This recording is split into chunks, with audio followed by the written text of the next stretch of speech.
최근 서울 한강공원 야외 수영장에서 20개월 된 어린이가 물에 빠져 숨지는 안타까운 사고가 발생했습니다. 문제는 이와 비슷한 사고가 끊이지 않고 반복되고 있다는 건데요. 도대체 어디서부터 뭐가 잘못된 걸까요?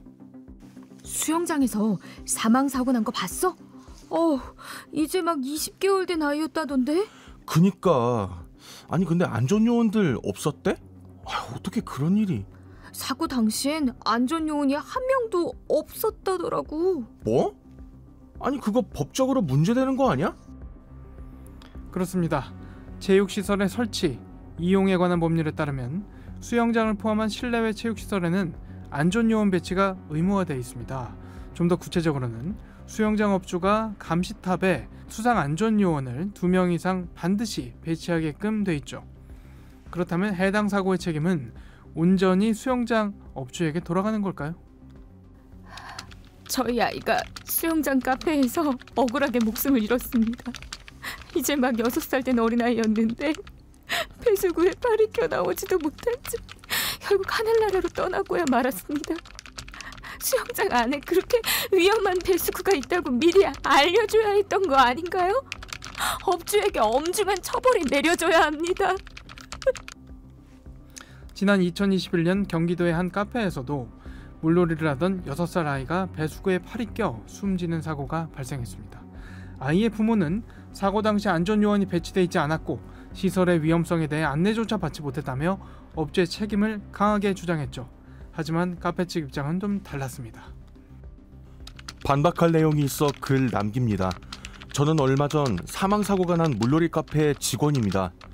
저희 카페 수영장은 법적으로 안전요원 배치 의무가 없는 것으로 알고 있습니다. 이 부분은 경찰 조사에서 분명히 밝혀질 겁니다. 같은 수영장이라 할지라도 안전요원 배치 의무에 차이가 있을 수 있는 걸까요?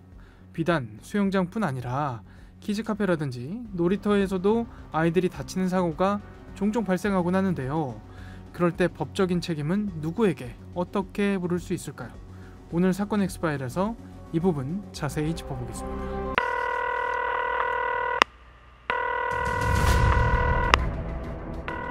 사건은 보이는 것보다 가까이 있다. 이원화 변호사의 사건 엑스파일. 안녕하세요. 사건 엑스파일 이원화입니다.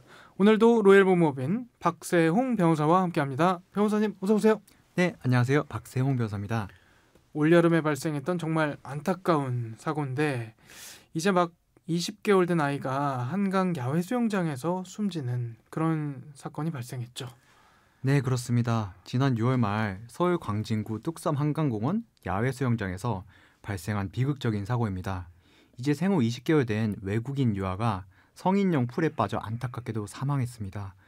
부모님은 근처 텐트에서 잠시 쉬고 계셨는데 공놀이를 하던 아이가 갑자기 보이지 않아 찾아보니 이미 물에 빠져있는 상태였다고 경찰에 진술했습니다.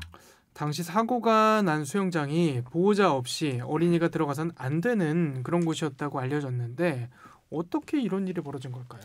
네, 사고가 난 풀은 수심이 1m로 어린아이가 보호자 없이 들어가기에는 매우 위험한 곳이었습니다. 그런데 더 큰 문제는 당시 현장의 안전관리 시스템이 전혀 작동하지 않았다는 점입니다. 네. 사고가 발생한 시각이 오후 6시 40분경으로 야간 개장을 앞두고 물을 교체하는 등 정화 작업을 하고 있던 시간이었습니다. 네. 수영장 측은 이 시간대에 이용객이 없어 출입을 통제하고 있었다고 하지만 바로 그 이후로 현장에 안전요원을 단 한 명도 배치하지 않았던 것으로 확인됐습니다.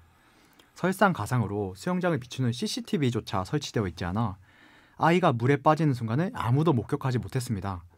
결국 뒤늦게 발견돼 심폐소생술을 받으며 병원으로 옮겨졌지만 끝내 숨졌습니다. 그야말로 안전 공백 상태에서 벌어진 인재라고 볼 수 있습니다. 안타까운 점은 사고 이후에야 해당 수영장은 물 정화 시간에도 감시 의자에 요원을 배치하도록 운영 방침을 바꿨다는 겁니다. 네. 소 잃고 양간 고치는 격이죠. 그런데 수영장에는 무조건 안전요원이 배치되게끔 법적으로 그렇게 돼 있지 않나요? 법을 제대로 안 지켰던 겁니까? 어땠던 건가요? 네, 맞습니다. 체육시설의 설치 이용에 관한 법률, 줄여서 체육시설법 시행규칙을 보면 수영장에는 대한적십자사 등 공인된 기관에서 발급한 자격증을 소지한 수상안전요원을 2명 이상 배치하도록 명시하고 있습니다. 네. 이를 어기면 1년 이하 징역 또는 1,000만 원 이하의 벌금에 처해질 수 있고요. 하지만 이 사건에서는 법의 허점이 드러났습니다. 현행 규정에 휴식 시간이나 정화 작업 중에도 요원을 계속 배치해야 한다는 내용이 명시적으로 포함되어 있지 않습니다. 아마 수영장 측은 이 부분을 파고들어 법적 책임을 피하려고 할 수도 있습니다. 하지만 아이가 어떻게든 수영장 구역에 들어갔고 사고가 발생한 이상 관리 책임을 피하기는 어려워 보입니다. 그리고 이 법적 책임을 과연 누구에게 물어야 하는지도 중요한 쟁점입니다. 이 사건이 발생한 장소가 개인이나 기업이 운영하는 수영장이 아니라 한강 야외 수영장이라 책임 주체가 누구냐 이 부분을 따져봐야 한다 이런 이야기시죠? 예, 변호사님 말씀이 정확합니다. 네. 한강공원 수영장은 서울시 소유의 공공시설이지만 실제 운영은 민간 위탁업체가 맡고 있습니다. 여기서 서울시와 위탁업체 간의 책임 공방이 벌어집니다. 서울시는 운영 주체는 위탁사이며 우리는 시설 소유권자로서 사용 허가를 내주는 역할이라며 운영 책임을 위탁업체에 두고 있습니다. 반면에 전문가들은 서울시가 민간의 운영을 위탁했더라도 계약서의 안전요원 배치 기준, 근무 시간 등을 명확히 명시하지 않았다면 부실계약의 책임을 피할 수 없다고 지적합니다. 일단 경찰은 수사를 통해 위탁업체 대표에게 주된 책임이 있다고 판단했습니다. 수영장 감시탑에 안전요원 2명을 상시 배치해야 함에도 이를 지키지 않았고 심지어 일부 무자격 안전요원을 고용한 사실까지 확인했습니다. 결국 경찰은 위탁업체 대표를 업무상 과실치사 및 체육시설법 위반 혐의로 검찰에 불구속 송치했습니다. 결과는 어떻게 될 걸로 보세요? 업무상 과실치사죄는 5년 이하의 금고 또는 2천만 원 이하의 벌금에 처해집니다. 이번 사건은 안전요원을 아예 배치하지 않은 명백한 과실이 있고 20개월 영아의 사망이라는 돌이킬 수 없는 결과까지 발생해 죄책이 가볍지 않습니다. 유사한 사례를 보면 2023년 울릉군 해수풀장에서 취수구 덮개관리 소홀로 초등학생이 사망하는 사건이 있었습니다. 당시 법원은 시공 감독 관계자보다 준공 이후 유지 관리를 담당한 공무원들의 책임이 더 크다고 보면서도 관련 공무원에게 금고 1년의 집행유예 2년, 나머지 관련자들에게는 벌금형을 선고했습니다. 포항의 한 스포츠센터 수영장에서 안전요원 부재로 20대 청년이 사망한 사건에서는 검찰이 업체 대표에게 징역 2년을 구형하기도 했습니다. 이런 사례들을 볼 때 이번 한강 수영장 사건의 위탁업체 대표 역시 실형이 선고될 가능성을 배제할 수 없습니다. 다만 유족과의 합의 여부, 피고인의 반성 정도 등이 양형에 큰 영향을 미칠 것으로 보입니다.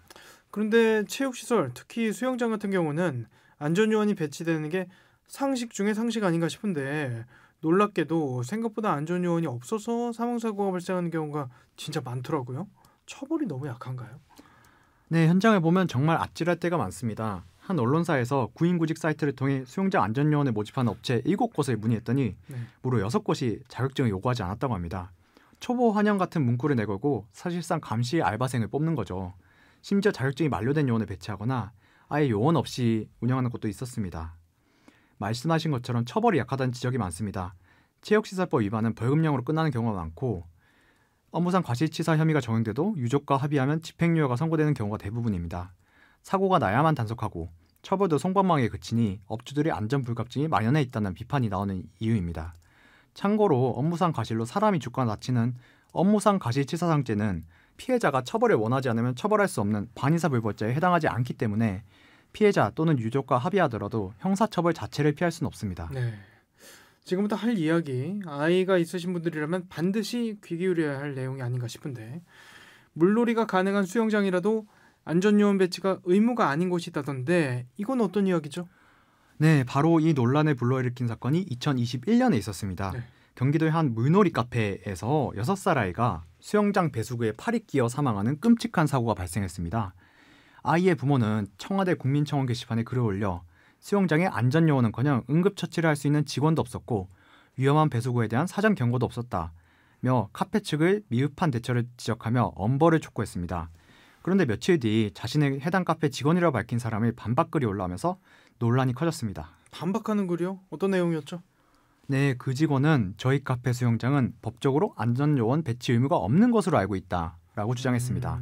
또 아이가 물과 토사물을 쏟아내는 상황이라 질식 위험 때문에 구조적인 인공호흡을 하지 않은 것이며 수영장 안전수칙에 안전요원은 부모님이라고 명시해놨다고 한변했습니다. 네. 유족에게 연락을 시도했지만 닿지 않았다는 내용도 포함됐습니다. 누구 이야기가 맞는 겁니까? 안타깝게도 법적으로는 카페 직원의 주장이 맞았습니다. 이 사건의 핵심은 해당 시설이 법적으로 어떤 업종으로 등록되어 있느냐는 것입니다. 아이가 사망한 그 물놀이 카페는 체육시설업으로 등록된 수영장이 아니라 일반 음식점으로 신고되어 있었습니다. 네. 수영장은 음식점의 부대시설, 즉 고객을 위한 일종의 서비스나 편의시설로 간주된 거죠. 현행법상 영리 목적으로 수영장 이용료를 따로 받지 않으면 체육시설로 신고할 의무가 없습니다. 그러다 보니 체육시설법에 적용을 받지 않아 안전요원을 배치할 의무도 배상책임보험에 가입할 의무도 없었던 겁니다. 법의 사각지대를 교묘하게 파고든 사례라고 할 수 있습니다. 그런데 앞서 이야기해봤던 수영장 사고도 그렇고요. 저희가 형사처벌에 포커스를 맞춰서 이야기를 해봤습니다만 민사로도 손해배상 소송 얼마든지 가능하죠? 네, 당연히 가능합니다. 형사처벌은 국가가 가해자에게 벌을 주는 것이고 민사소송은 피해자가 입은 정신적, 물질적 손해를 가해자로부터 직접 배상받는 절차입니다. 예를 들어 대구의 한 키즈카페에서 4살 아이가 큰아이와 부딪혀 성장판을 다친 사건에서 법원은 업주가 위험을 미리 방지할 주의의무를 다하지 않았다. 몇 치료비와 위자료 등 1,020만 원을 배상하라고 판결했습니다. 어린이집, 유치원, 키즈카페 등은 대부분 사고배상 책임보험에 의무적으로 가입해야 해서 소송을 통해 보험사로부터 배상을 받을 수도 있습니다. 근데 업주에게 100% 책임을 지우냐 하면 그렇지 않은 경우들도 많잖아요. 이걸 과실상계라고 하죠? 네, 맞습니다. 과실상계란 손해가 발생한 때에 피해자 측의 과실도 일부 있다고 보고 그 비율만큼 배상액에서 빼는 것을 의미합니다. 특히 어린 자녀와 관련된 사고에서는 법원이 보호자의 보호감독 의무 소홀을 인정하는 경우가 많습니다. 앞서 말씀드린 키즈카페 성장판 손상 사건에서도 법원은 부모의 책임을 40%로 보고 업주 책임은 60%만 인정했습니다. 또 다른 사건에서는 아파트 놀이터에 안전하지 않은 운동기구에 16개월 아이의 손가락이 절단됐는데 법원은 아파트 측의 책임을 30%로 제한하고 부모의 책임을 70%로 보기도 했습니다. 시설의 안전관리도 중요하지만 내 아이의 안전을 지키는 1차적인 책임은 부모에게 있다는 점을 법원이 강조하는 것입니다. 그러면 법원에서는 이걸 어떤 기준으로 어떻게 판단을 하나요? 과실상계 비율은 정해진 공식이 있는 것은 아니고 사고 당시 구체적인 상황을 종합적으로 고려해 판단합니다. 예를 들어 사고 발생 장소의 위험성, 시설 관리자의 안전조치 이행 정도, 피해 아동의 나이와 위험인지 능력, 사고 당시 부모가 아이를 감독하고 있었는지, 사고 발생의 예측 가능성 등을 기준으로 판단합니다. 가령 보호자 동반 필수 구역에서 아이를 혼자 두었다면 부모 과실이 높게 책정될 수 있습니다. 혹시라도 우리 아이에게 이런 안타까운 사고가 발생했을 때를 대비해 몇 가지 법적 조언을 드리자면 첫째, 증거를 확보해야 합니다. 사고 직후에 현장 사진이나 동영상을 여러 각도에서 찍어두고 목격자가 있다면 반드시 연락처를 확보해야 합니다. 둘째, CCTV 영상을 즉시 요청해야 합니다. 업체 측이 삭제하거나 거부할 수 있으니 경찰에 신고하고 공식적으로 증거 보존을 요청하는 것이 안전합니다. 셋째, 모든 기록을 남겨야 합니다. 병원 진단서, 치료비 영수증은 물론 사고 경위와 업체 측과의 대화 내용 등을 시간 순서대로 꼼꼼히 기록해두는 것이 소송 과정에서 매우 중요한 자료가 됩니다. 가장 중요한 것은 예방입니다.